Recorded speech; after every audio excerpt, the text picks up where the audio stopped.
સમયસાર 15મી વારના પ્રવચન નંબર 68 ગાથા 14।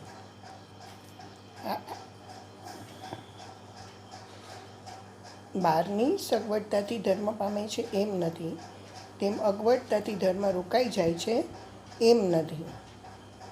એક સમયની પર્યાયનું જાણવું થયું કે એનો આશ્રય લીધો એમાં સુખ નથી, એનું જ્ઞાન પણ નથી। એ જ્ઞાન નહીં,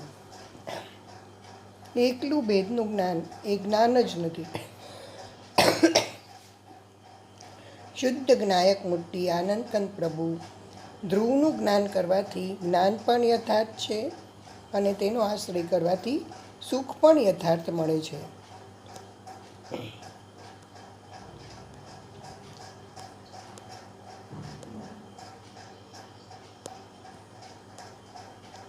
શ્રુત જ્ઞાનમાં જ નહીં પડે છે।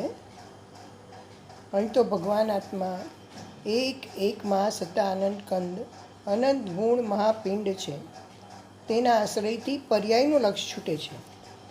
બેયનું જાણવું તે શ્રુત જ્ઞાન પ્રમાણ છે, બેમાંથી એકને જાણવું તે નહીં છે। શ્રુત જ્ઞાન છે એ કંઈ વસ્તુને પ્રત્યક્ષ નથી બતાવતી, આમ અસંખ્ય પ્રદેશને એક પ્રદેશમાં આનંદ ગુણને એમ શુદ્ધ જ્ઞાન નથી બતાવતું, એ તો કેવળ જ્ઞાન બતાવે। પણ શ્રુત જ્ઞાન વસ્તુને ભગવાન આત્માને પરોક્ષ જણાવે છે। જેમ એ કાંદડો હોય ને સાકર ખાતો હોય, સાકરનો સ્વાદ તો જેમ જોવાવાળો ખાય છે એવો જ સ્વાદ તો એને સરખો છે, પણ સાકરની સફેદાઈ ને આકૃતિ એના ખ્યાલમાં નથી। શ્રુત જ્ઞાનનો એક ભાગ તે નહીં, શ્રુત જ્ઞાન આખું તે પ્રમાણ। બે આંખ છે કે નહીં, આમ એક સાથે દેખે તે પ્રમાણ। એક આંખને બંધ કરીને એકને ગૌણ કરીને દેખે તે નહીં। પ્રમાણ જ્ઞાન જે અંદર અંશ છે તે અંશ સામાન્ય અને વિશેષ બેને જાણે તે પ્રમાણ। એમાંથી એક પર્યાયને ગૌણ કરીને દ્રવ્યને જાણે તે નહીં શુદ્ધ નહીં, તેનું લક્ષ છોડીને અહીં પર્યાયને જાણે તે અશુદ્ધ નહીં। શ્રુત પ્રમાણ પરોક્ષ છે તો તેનો ભાગ નહીં પણ પરોક્ષ છે।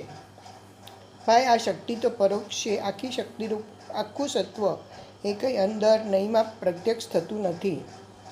મતિ શ્રુત આદિ જ્ઞાનરૂપ છે, પ્રગટમાં મતિ શ્રુત આદિ એટલે અવધિ મનપર્યાય આદિ કાંઈ નહીં।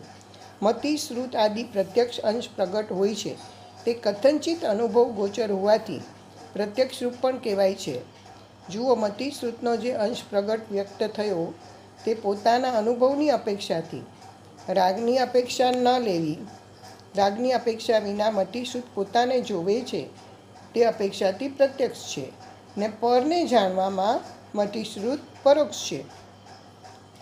આખો આત્મા શુદ્ધ છે તો એની પર્યાય પણ શુદ્ધ છે એમ શુદ્ધ નહીં જણાવે છે।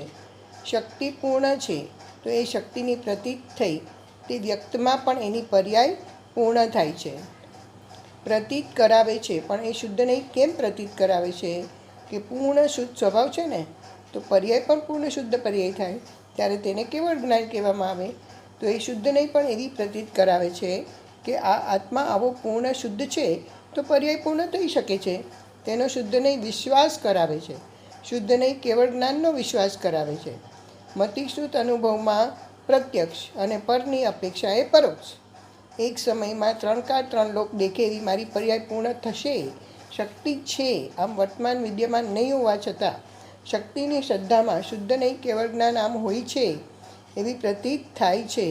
જય ધવલમાં આવ્યું છે કે અંશની પ્રતીત અંશીના ખ્યાલ વિના હોય નહીં। કેવળ જ્ઞાનને અવયવી ગણ્યું છે, મતિશ્રુતને અવયવ કહ્યો છે।